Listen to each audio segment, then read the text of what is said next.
எல்லாம் எப்படி இருக்கீங்க? வெல்கம் டு மிஸ்ஸஸ் சம்பா சமையல். இன்னைக்கு நவராத்திரி முன்னிட்டு 3ஆம் நாள் வந்து ஸ்வீட் செய்கிறேன். நான் என்னன்னு பார்த்தீங்கன்னா கேசரி செஞ்சு காட்டுறேன். உங்களுக்கு ரொம்ப டேஸ்டான கேசரி செய்கிறேன். அது தேவையான பொருள் கம்மி தான். அது என்னென்னு பார்க்கலாம், வீடியோக்குள்ள போகலாம் வாங்க. முந்திரி கொஞ்சம் எடுத்திருக்கேன், ரவை 1 கப் எடுத்திருக்கேன், இது வந்து 200 கிராம் வரும். ஏலக்காய் வந்து பொடி பண்ணி வச்சுருக்கேன். தேவையான அளவு நெய் எடுத்திருக்கோம். கலருக்கு ஆரஞ்சு கலர் கேசரி பவுடர் எடுத்திருக்கோம். சர்க்கரை 1 கப் ரவைக்கு 1.5 கப் சர்க்கரை போட்டுக்கலாம். கடாய் சூடாயிடுச்சு. நெய் 1 ஸ்பூன் விட்டு முந்திரி வறுத்து எடுத்துக்கலாம்.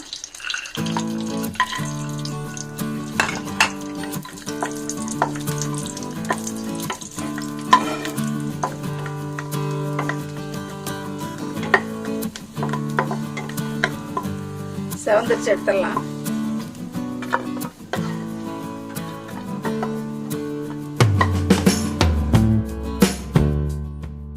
நெய் ஊற்றி முந்திரி வறுத்தோம், அதை எடுத்துட்டு அதே நெய்யில் வந்து இப்போ ரவை வறுத்து எடுத்துக்கலாம்.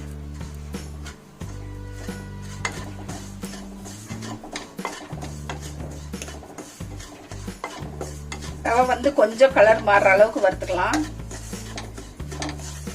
இந்த அளவுக்கு வறுத்தா போதும். இப்போ ரவை வந்து ஒரு பிளேட்டுக்கு மாத்திரலாம்.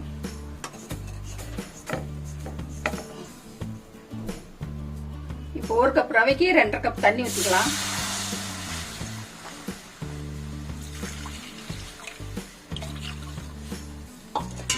தண்ணி கொதிக்கிட்டோம். தண்ணி கொதிச்சிட்டு இருக்கு. ஆரஞ்சு கலர் போட்டுடலாம்.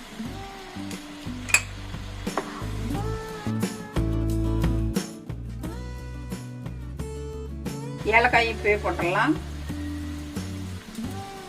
ரவை கொஞ்சம் கொஞ்சமா கொட்டலாம்.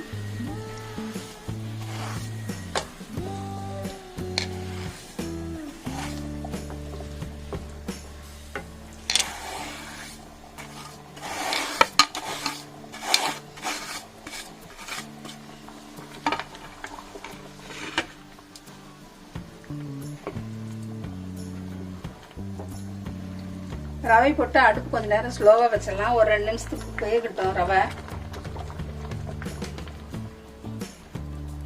ஒரு 2 நிமிஷம் வேகட்டும், மூடி வச்சிடலாம். ரவை வெந்திருக்கும், திறந்து பத்திரலாம்.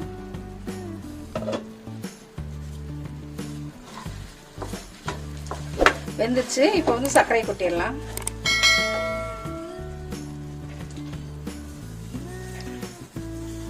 ஒன்றரை கப் சர்க்கரை எடுத்து வச்சிருக்கோம், அது போட்டுடலாம்.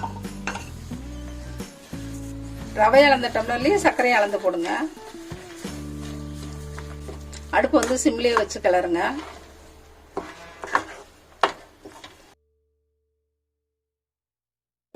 நல்லா கட்டி இல்லாம இப்படி உடச்சு விட்டு, நம்ம நெய்யில வறுத்ததுனால கட்டி அவ்வளோக்கா வராது.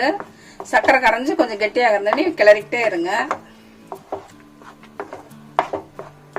நெய் வந்து கடைசியா கொஞ்சமா ஊத்திக்கலாம்.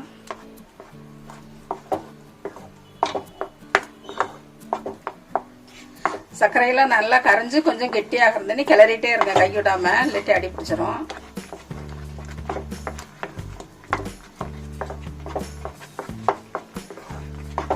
சர்க்கரையெல்லாம் நல்லா கரைஞ்சு இப்படி திரண்டு வந்துச்சு பாருங்க. இப்போ வந்து 2 ஸ்பூன் நெய் ஊத்திட்டா போதும்.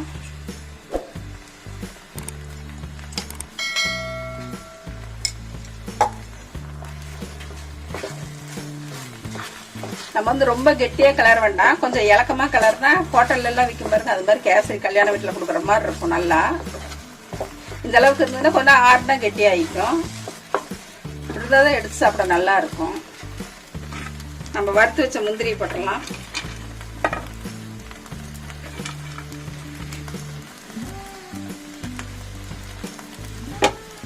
அடுப்பு ஆஃப் பண்ணிடலாம்.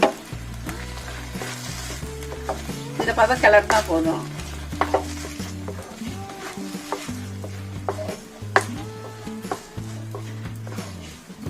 இந்த கேசரி ஒரு பவுலுக்கு ட்ரான்ஸ்ஃபர் பண்ணிடலாம்.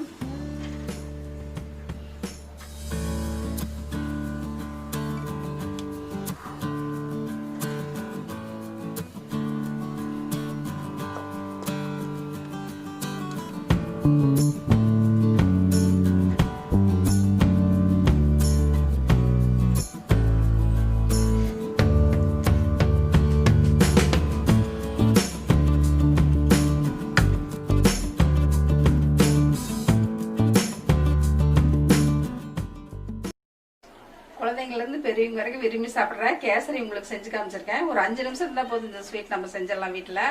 நவராத்திரிக்கு இதோட இது 3வது நாள் இன்னைக்கு நான் ஸ்வீட் பண்ணது. 2 நாள் வந்து ஃபர்ஸ்ட் நாள் கடலப்பருப்பு போட்டேன், 2வது நாள் சுண்டல் செஞ்சு காமிச்சேன். இன்னைக்கு 3வது நாள் வந்து கேசரி செஞ்சு காமிச்சிருக்கேன். இது எல்லாரும் நீங்களும் உங்கள் வீட்டில் செஞ்சு சாப்பிட்டு பாருங்க. இந்த ரெசிபி பிடிச்சதுன்னா மிஸ்ஸஸ் சம்பா சமையலுக்கு சப்ஸ்கிரைப் பண்ணுங்க, மறக்காம பெல் பட்டனை கிளிக் பண்ணுங்க. தேங்க்யூ.